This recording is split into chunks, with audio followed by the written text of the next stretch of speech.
अस्सलाम वालेकुम नाज़रीन, एक नई वीडियो के साथ आपकी खिदमत में हाज़िर हैं। आपने इशू देखा होगा पिछले चंद दिनों से जो दूध के रेट पर बात हो रही है नेशनल मीडिया में, और ये इशू कराची का है। इसी से रिलेटेड एक डेवलपमेंट हुई और वो ये कि जो dairy and cattle farmers association Pakistan है, जो कि बेसिकली इस इशू पर बात करती है कराची में, उसके जो प्रेसिडेंट है शाकिर उमर गुज्जर, उन्होंने रिज़ाइन कर दिया। और जो इसकी रीज़न सामने आई वो ये आई कि जो नोटिफिकेशन है उसको करवाने में कामयाबी नहीं हासिल की जा सकी, तो लिहाजा एहतजाजन वो रिज़ाइन कर दिया गया। क्या इसकी वजह यही है और क्या या इससे और भी पहलू जुड़ते हैं? इस सारे को एक तो समझना बहुत ज़रूरी है, और दूसरा समझने के लिए ये जो एसोसिएशन है इसकी बैकग्राउंड को समझना पड़ेगा, और जो कराची के अंदर जो सिस्टम है डेयरी फार्मिंग का उसको समझना पड़ेगा। बेसिकली जो कराची के अंदर जो कॉलोनीज़ हैं, भैंस कॉलोनी है, कैटल कॉलोनीज़ हैं, उनमें बड़ी तादाद में जानवर मौजूद है, और वहाँ से जो दूध है वो पूरे शहर में सप्लाई होता है। और इसकी जो सप्लाई का सिस्टम है वो भी थोड़ा डिफरेंट है, जिसके अंदर मंडी इन्वॉल्व होती हैं और फिर उसके बाद ये रिटेलर्स तक पहुँचा, और इस सारे मामले के अंदर जो एडमिनिस्ट्रेशन है उसकी इन्वॉल्वमेंट रहती है, और एडमिनिस्ट्रेशन के साथ बहुत सारे इश्यूज़ भी चलते रहते हैं। अगर आप एसोसिएशन की बात करें तो जो dairy and cattle farmer association है, इसका जो बाकायदा आगाज़ है वो 2015 में होता है, और वो शाकिर उमर गुज्जर जो है वो इसको स्टार्ट करते हैं। उससे पहले डेफिनेटली कुछ ना कुछ एक्टिविटी वो इस शक्ल में तो मौजूद थी कि आपको एक रस्मी तौर पर जो एसोसिएशन होती हैं वो नज़र आती हैं, और वो उस तरह की एसोसिएशन होती हैं जो कि जिसकी ज़रूरत फार्मर से ज़्यादा एडमिनिस्ट्रेशन को या गवर्नमेंट को होती है, क्योंकि आपको किसी न किसी जगह ये प्रेजेंट करना होता है कि फार्मर की भी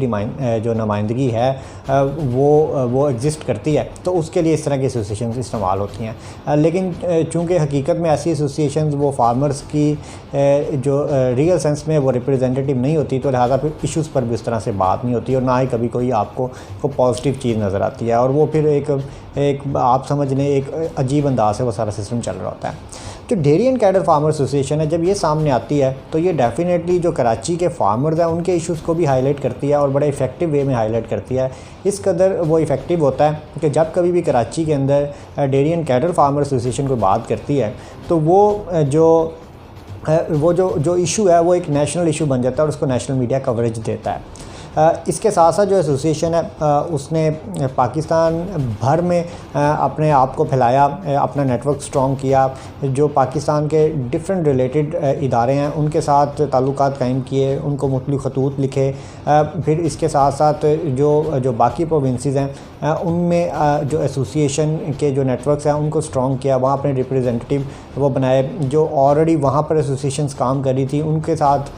करीब कुर्बत जो पैदा की। और फिर आपने देखा कि जो एसोसिएशन की तरफ से जो पॉलिसी मैटर्स हैं उनमें इनपुट्स आई, और बड़ी इफ़ेक्टिव इनपुट आई, ख़ास तौर पर जब आप खुश्क दूध के इशू की बात करते हैं, या जब आप मजमूई तौर पर जो प्राइस कैपिंग है लाइवस्टॉक प्रोडक्ट्स की उनकी बात करते हैं, तो उस पर डेफिनेटली एसोसिएशन ने अपना एक इम्पॉर्टेंट रोल प्ले किया। और जैसे मैंने पहले गुजारिश की कि ये एसोसिएशन एक ऐसी एसोसिएशन बन गई कि जब आप इशू अगर एक शहर का होता है तो वो जब एसोसिएशन बात करती है तो वो एक कौमी इशू बन जाता है। और इसी तरह ये जो मजमूई तौर पर जो नेशनल इश्यूज़ हैं लाइवस्टॉक सेक्टर से रिलेटेड, उसमें भी एसोसिएशन जो अपनी इनपुट देती है और अपना रोल प्ले करती है, और आपको कौमी सतह पर ये एहसास होता था कि ये एसोसिएशन मौजूद है। और इस पर जो शाकिर उमर गुज्जर है वो उनकी अपनी जगह कॉन्ट्रीब्यूशन रही। अब जब आप फार्मर्स की बात करते हैं कराची की, तो वो definitely association as an association तो अपना काम कर रही होती है, और वो नेशनल इश्यूज़ पर भी बात कर रही होती है, लेकिन कराची के जो फार्मर्स हैं वो उनका जो मेन पॉइंट वो होता है, या तो वो जो उनकी कॉलोनीज़ के अंदरूनी मसाइल हैं उस पर बात हो, या फिर जब आप दूध के रेट की बात करते हैं तो उस पर वो अकॉर्डिंगली बड़े इफ़ेक्टिव वे में रिस्पॉन्ड करते हैं। और अगर कहीं आपने प्रोटेस्ट करना हो तो उसमें शायद किसी और इश्यूज़ पर वो इकट्ठे ना हो, लेकिन जब आप दूध के रेट की बात करते हैं तो लोग इकट्ठे हो जाते हैं। प्रोटेस्ट तो दूर, अगर आपने किसी जगह फार्मर्स को इकट्ठा भी करना चाहते हैं किसी कोई बात करने के लिए ज़रूरी, तो आप अगर दूध के रेट का नाम ले लें या इस इशू की बात कर लें तो वो लोग इकट्ठे हो जाते हैं। और ये वहाँ का एक चूँकि इशू भी है और एक मजमूई तौर पर टेम्परामेंट भी है, और इस पर बात होती है। लेकिन dairy and cattle farmer association ने गुज़िश्ता चंद सालों के दौरान जो सफ़र तय किया वो एक इलाके की या एक शहर की एसोसिएशन से हटकर एक कौमी सतह की एसोसिएशन बन गई, और उसने अपने आप को कौमी सतह पर बना लिया। जब आप इस लेवल की एसोसिएशन पे जाते हैं तो फिर डेफिनेटली आपको सिर्फ एक इशू पर बात नहीं करनी पड़ती, आपको सारे इश्यूज़ पर बात करनी पड़ती है। और यही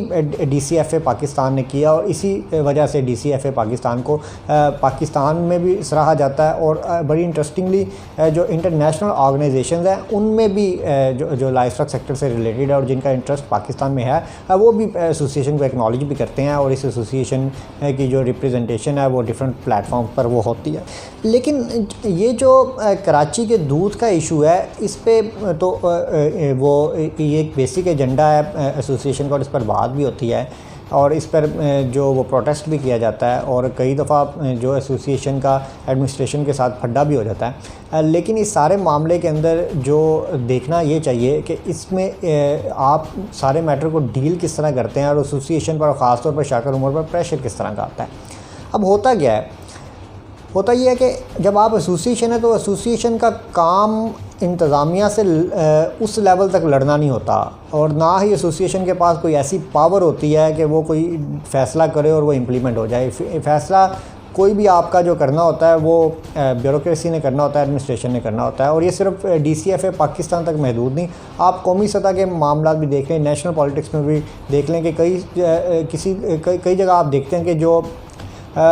हुकूमत में जो सियासी पार्टीज़ होती हैं वो भी अपने बहुत सारी बातें वो नहीं मनवा सकती होती हैं कि उसमें जो आपकी जो बेसिक ब्यूरोक्रेसी होती है वो अपना रोल प्ले कर रही होती है और वो उस तरह से काम चला रही होती है।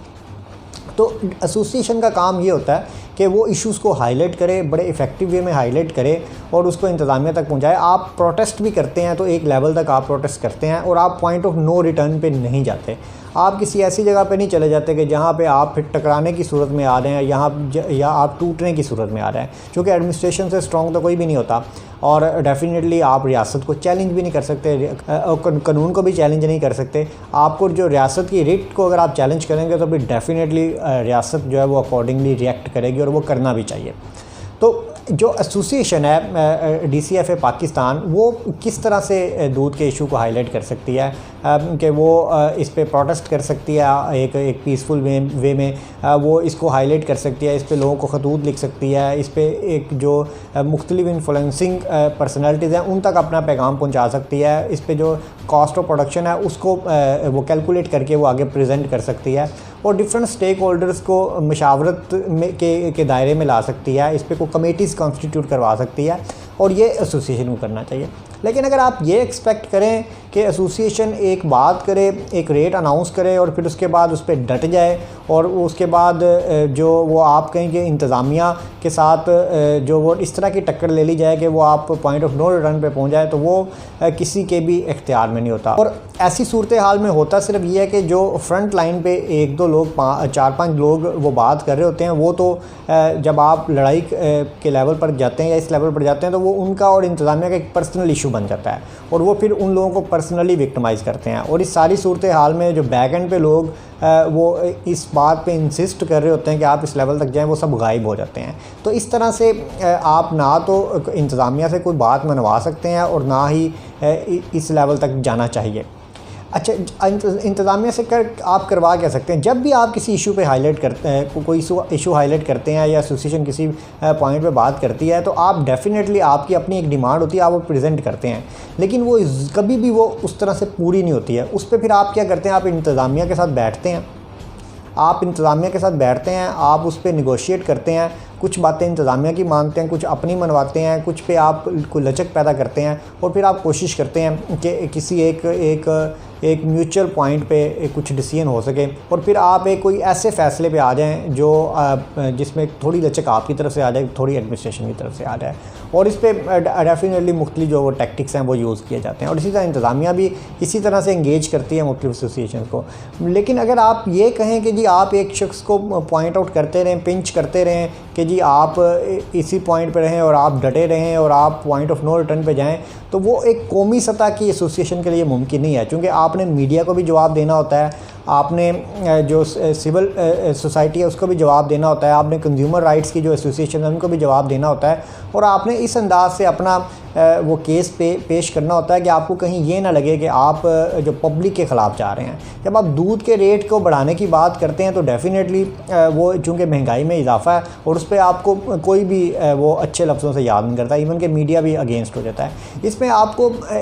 जो वो दरमियान का रास्ता ये निकालना होता है कि आपको सबको ये गाइड करना होता है कि जी हम यकीनन कानून को हाथ में नहीं ले रहे, ये हमारा एक इशू है और ये हमारे प्रॉब्लम्स हैं और इन प्रॉब्लम्स की वजह से हम रेट बढ़ा रहे हैं। और लेकिन अगर आप एक तरफ इस तरह से करते हैं और दूसरी तरफ आप इंतज़ामिया के साथ फड्डा लेने की कोशिश करते हैं तो फिर डेफ़िनेटली उसका नतीजा टकराव होता है। और मैंने जो ये समझ पाया हूँ कि ग़ालिबन जो फार्मर्स हैं वहाँ के, उनकी तरफ से शाकर उमर को मुसलसल प्रेशराइज़ किया गया होगा कि जी आप ये दूध का रेट पे डटे रहें और इस पे आप पीछे ना हटें और ये इसमें आप जो वो इंतज़ामिया के साथ टकरा जाएं। और डेफ़िनेटली जो लीडर है उसका काम ये नहीं होता, उसने फ्लेक्सिबिलिटी के साथ चलना होता है। और मजमूई तौर पर एक ऐसी एसोसिएशन जो कि कौमी सतह की एसोसिएशन है उस पर वो कोई ऐसा धब्बा नहीं लगवाना चाहिए कि, और ना ही लगवाया जा सकता है कि जिससे जो आपकी एसोसिएशन पे बैड नेम आए और आपका इमेज मजमूई तौर पर वो ख़राब हो रहा है। आपको अपने मसाइल को भी साथ साथ लेके चलना पड़ता है और जो एसोसिएशन का इमेज है वो भी साथ लेके चलना पड़ता है। तो यकीनन जब इस लेवल तक प्रेशराइज़ किया गया होगा तो फिर वो उन्होंने यही समझा, मुनासिब समझा होगा कि जी मैं अपने इस ओहदे से अलग हो जाऊँ ताकि अगर कोई और लोग हैं तो वो इसको चला सकें। तो ये है जी सारी बैकग्राउंड और ये वजह हो सकती है। अच्छा, अब इसका हल क्या है और इस पर किया क्या जा सकता है? यकीनन ये स्ट्रेटजी तो किसी जगह भी मुनासिब नहीं है कि आप इंतज़ामिया से टकरा जाएं। आप अपना जो केस है वो प्रेजेंट करें, उस पर आप लड़ें, कानून के दायरे में लड़ें और उस पर आप कंटिन्यूसली लड़ते रहें और आप कन्विंस करने की कोशिश करें कि आप नाजायज़ मुनाफाखोर नहीं हैं। आपकी एक कॉस्ट ऑफ प्रोडक्शन है जो कि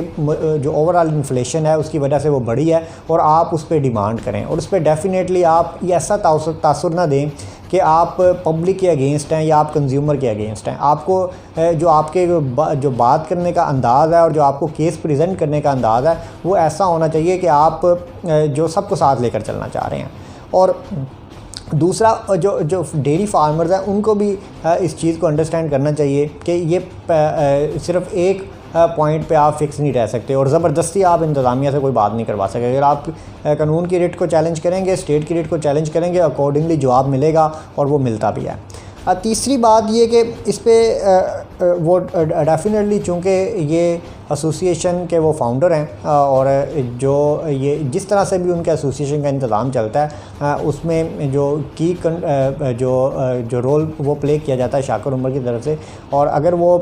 इस की क़यादत से हटते हैं तो डेफ़िनेटली उससे जो कराची के फार्मर्स हैं उनकी आवाज़ तो बंद होगी, लेकिन इसका असर मजमूई तौर पर पड़ेगा। जो हम कौमी सतह पर ये देखते हैं कि हमें जो एक कौमी सतह पर जो आवाज़ मिलती है या जो कुछ आवाज़ें मिलती हैं उनमें से एक जो सबसे अहम है वो शाकर उमर की है। अगर शाकर उमर की आवाज़ बंद होती है तो शायद आप ये देखें कि जो डेयरी सेक्टर पे कौमी सतह पर और जो बात करने वाले रिप्रेजेंटेटिव हैं फार्मर्स के, कन्वेंशनल फार्मर्स के, वो फिर शायद आपको उस तरह से वो नहीं मिले और इसका नुकसान मजमूई तौर पर भी होगा। तो लिहाजा मेरी गुजारिश ये होगी कि इस सारे मामले को थोड़ा सा रिविज़िट किया जाए। जो शाकर उमर है वो भी इसको रिविज़िट करें और ख़ास तौर पर जो फार्मर्स का एटीट्यूड है, जो फार्मर्स का रवैया है एसोसिएशन के इंटरनल मामलात के साथ और जो शाकर उमर की ज़ात के साथ और मजमूई तौर पर जो कराची की इंतज़ामिया के साथ है उसको भी रिविज़िट किया जाए और कोशिश की जाए कि मामला जो हैं वो बेहतर अंदाज से वैसे ही चलते रहें जैसे पहले चल रहे थे। Thank you very much.